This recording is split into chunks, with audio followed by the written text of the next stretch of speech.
আছো? আশা করি তোমরা সবাই ভালো আছো। আমিও খুব ভালো আছি।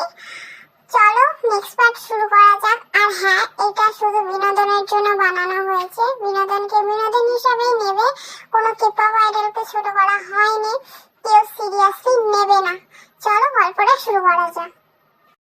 তারপর জাংকুক, ইউনো, সুগা ও জিমিন তেদের বাড়ি থেকে চলে আসলো। পরে জাংকুক তার বাবা মাকে বলল তেয়ং এর কথা। জাংকুকের কথা শুনে ওনারা তো অনেক খুশি।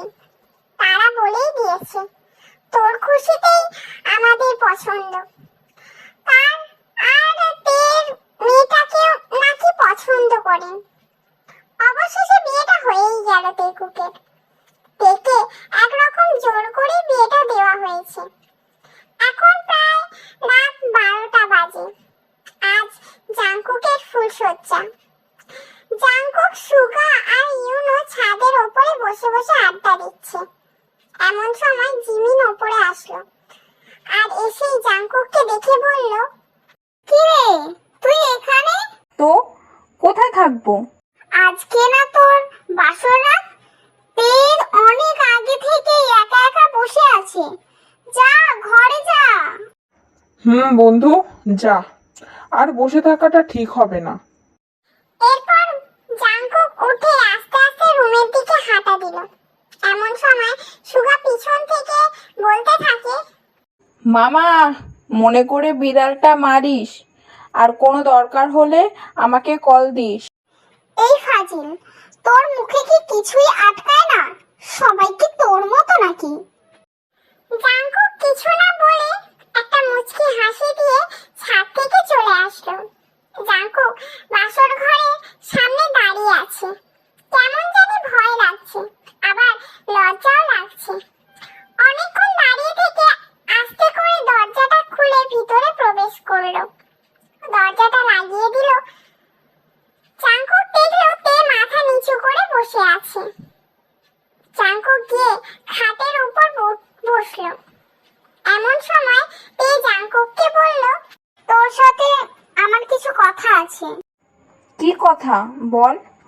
আর শোন, আজ থেকে আমি তোর স্বামী, সো আর তুই আমাকে তুই তোকারি করবি না, তুমি করে বলবি, অ্যান্ড আমিও বলবো।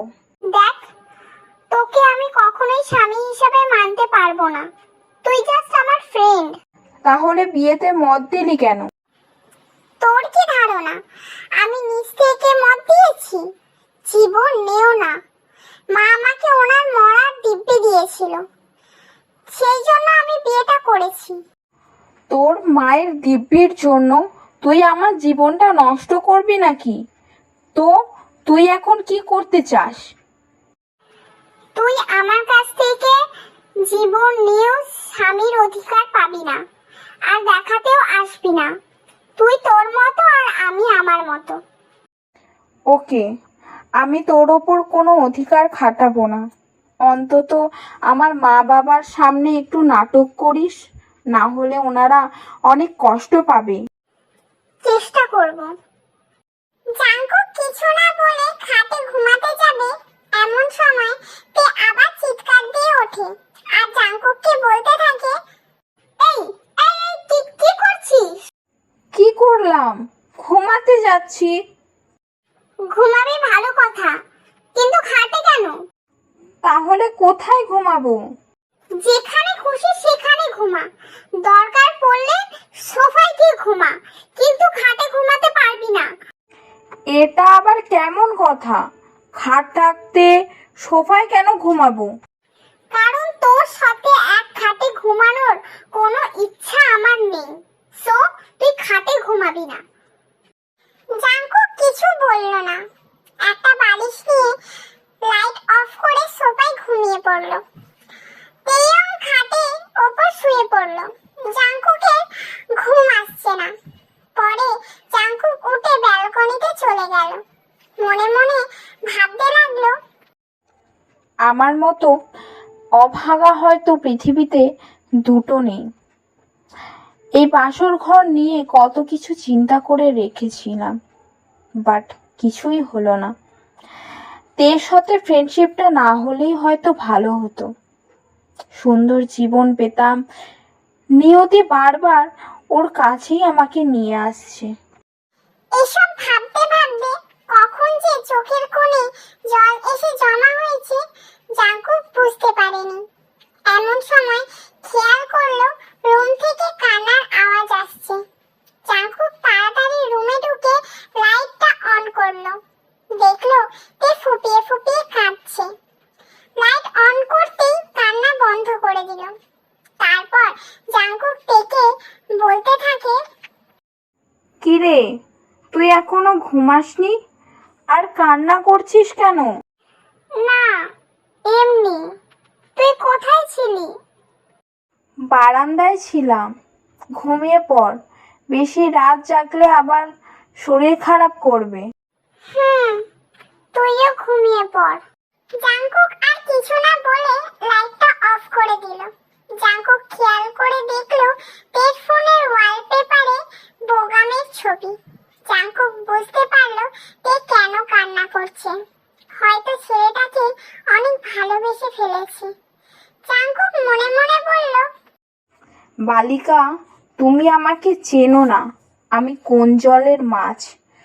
তোমাকে আমার প্রতি দুর্বল করে তারপর প্রত্যেকটা কথার প্রতিশোধ নেব। কোথাকার একটা ছেলের জন্য তুমি আমার ভালোবাসাকে 2 টাকাও দাম দিচ্ছ না। এসব ভাবতে ভাবতে কখন যে ঘুমিয়ে পড়েছে আর মনে নেই। সকালবেলা একটা মিষ্টি কণ্ঠে জাঙ্কুকের ঘুম ভাঙলো। তাকিয়ে দেখলো এটা তেয়ং। এই মাত্র স্নান করে আসছে। ওর চেহারাটা অনেক মায়াবী লাগছে। জাঙ্কুক অনেকক্ষণ তাকিয়ে থাকার পর তে বলল, ওই, এইভাবে ছ্যাঁচড়াদের মতো না তাকিয়ে থেকে তাড়াতাড়ি উঠে ফ্রেশ হয়ে নে। মা অনেকবার এসে ডেকে গেছে ব্রেকফাস্ট করবার জন্য। জাঙ্কুক কিছু না বলে ওয়াশরুমে চলে গেল। ফ্রেশ হতে হতে ভাবছে, তে মনে হয় আমাকে জীবনেও মেনে নেবে না।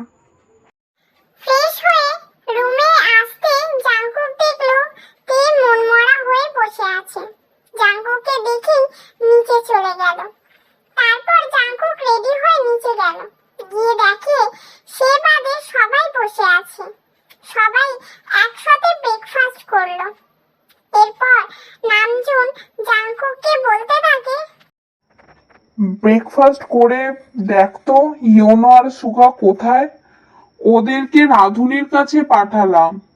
বাবার কথা শুনে জাঙ্কুক হাসা শুরু করলো আর মনে মনে ভাবছে, হায় রে, আমার বন্ধুগুলো রাধুনির কাজ করছে। তারপর নামজুন আবার বলেন, না হেসে বাইরে গিয়ে ওদের দেখ। আর শোন, কালকে তাড়াতাড়ি উঠিস। অফিসে কলিগদের সাথে পরিচিত করিয়ে দেব। আর অফিস বুঝে নিবি। আমি আর যাব না।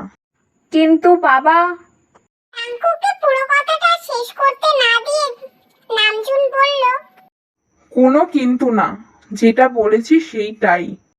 তারপর ব্রেকফাস্ট করে সুগা ইউনোকে খুঁজতে লাগলো। বেশ ভালোভাবেই প্রভাতের অনুষ্ঠান হয়েছিল ওদের। এরপরেই রাতে যখন আবার ঘুমাতে যায়, গিয়ে দেখে তে আগে থেকেই বিছানায় শুয়ে আছে। জাঙ্কুক কিছু না বলে ছাদে চলে গেল। সারা রাত ওইখানেই কাটিয়ে দিল।